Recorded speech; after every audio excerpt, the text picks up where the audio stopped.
महाराष्ट्रातील number 1 TV channel आवाज TV, आवाज आपल्या सर्वांचा। धुळे शहरातील अनेक चौकांमध्ये गेल्या अनेक दिवसापासून बंद असलेले सिग्नल यंत्रणा अचानक सुरू केल्यामुळे शहरातील वाहनधारकांना संभ्रमात पडले। शहरातील संतोषी माता चौकात अचानक सुरू झालेल्या सिग्नल यंत्रणेमुळे वाहनधारकांना कळलेच नाही की यंत्रणा सुरू झाले आहे। त्यामुळे थांबा असताना देखील अनेक वाहनधारक सर्रासपणे येत होते। त्यामुळे वाहतूक कर्मचारी यांची देखील दमछाक होताना पाहावयास मिळाली। अनेक वाहनधारक हे नेहमीच्या सोयीप्रमाणे निघत होते। त्यामुळे सर्वत्र या अचानक सुरू झालेल्या सिग्नल यंत्रणेबद्दल चर्चा रंगू लागल्या आहेत।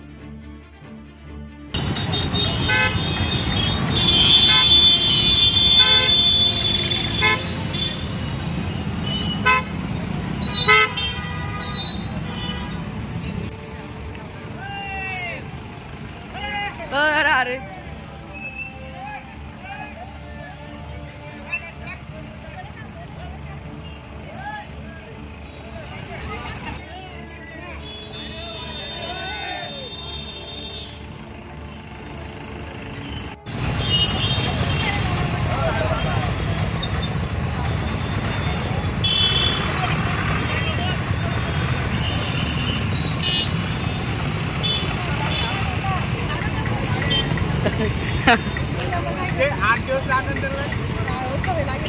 रोजच्या ताज्या घडामोडींसाठी आवाज टीव्हीला सबस्क्राईब करा आणि बेल आयकॉन प्रेस करा।